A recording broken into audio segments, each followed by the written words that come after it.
Halo, perkenalkan, nama lengkap saya Aryan Saban, NIM 21120102 kelas B, Prodi Teknik Informatika S1 Stikom UI Lendo Kupang. Pada video ketiga, kita akan membuat database dan mengisinya. Di sini sebelumnya kita aktifkan dulu exam. Kita cari exam.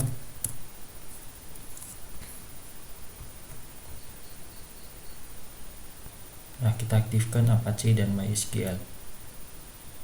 Lalu kita pilih admin.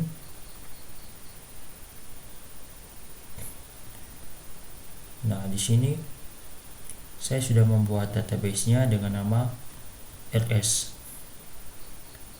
atau rumah sakit. Nah, di sini terdapat 18 tabel. Kita lihat dari yang pertama yaitu tabel ruangan. Nah, di dalam tabel ruangan sini saya sudah mengisinya. Di dalam tabel ruangan itu ada ID ruangan dan nama ruangan. Di sini saya buat 20 ruangan seperti ini. Selanjutnya kita lanjut ke resep. Nah, di tabel resep ini ada ID resep, ID rekam medis, ID obat, dosis, harga satuan, jumlah, dan ID karyawan. Di sini ID karyawan yang dimaksud adalah apoteker. Setelah resep, kita masuk ke tabel rekam medis. Nah, di tabel ini adalah tabel rekam medis dengan isinya yang sangat banyak.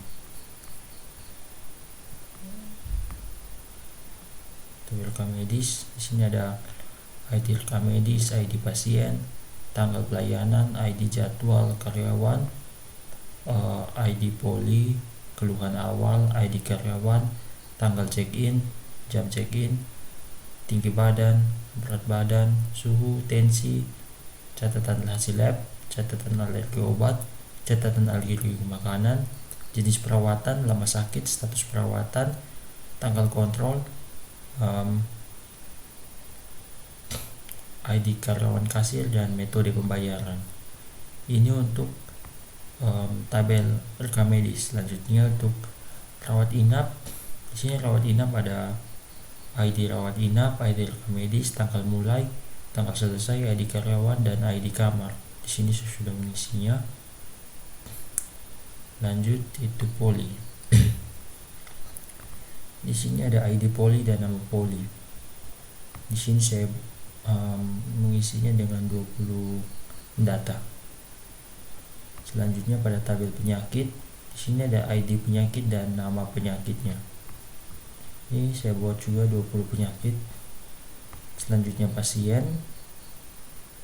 Untuk pasien ini ada ID pasien, nama, tempat lahir, tanggal lahir, jenis kelamin, alamat, telepon, email, dan password. Setelah pasien itu ada obat. Di sini ada ID obat, barcode, nama obat, harga satuan, satuan, wujud, dan ketersediaan. Di sini ada 10. Selanjutnya ada keahlian dokter. Di sini ada ID keahlian, nama, dan biaya. Di sini saya buat 10 data. Selanjutnya karyawan. Nah, di sini ada ID karyawan, nama, tanggal lahir, tempat lahir, tanggal lahir, jenis kelamin, alamat, telepon, pekerjaan. Nah, di pekerjaan ini ada dokter, perawat, satpam. Di sini saya satpam ada kesalahan, cleaning service. Selanjutnya chef ini juga salah, diganti dengan apoteker. Selanjutnya ada email dan password. Lanjut pada tabel kamar, ada ID kamar, nama, kelas, dan harga. Selanjutnya ada jadwal karyawan. Di dalam sini ada ID jadwal karyawan, ID karyawan, ID ruang, hari, jam mulai, jam selesai, dan status ketersediaan. Selanjutnya dokter poli. Di sini ada ID dokter poli, ID poli, dan ID karyawan. Selanjutnya tabel detail perawat jaga, ada ID detail perawat jaga, ID karyawan, dan ID rawat inap. Selanjutnya ada tabel detail penyakit. Ini ada ID detail penyakit, ID rekam medis, dan ID penyakit. Selanjutnya ada tabel detail keahlian dokter. Di sini ada ID keahlian dokter, ID keahlian, ID karyawan, dan ID keahlian. Selanjutnya cek kebersihan ruang. Di sini ada ID cek kebersihan ruang, tanggal, ID ruang, status, dan ID karyawan. Dan yang terakhir adalah cek kebersihan kamar. Di sini ada ID cek kebersihan kamar, tanggal, ID kamar, status, dan ID karyawan. Baik, sekian video ketiga membuat database-nya. Kita lanjut pada video selanjutnya. Terima kasih.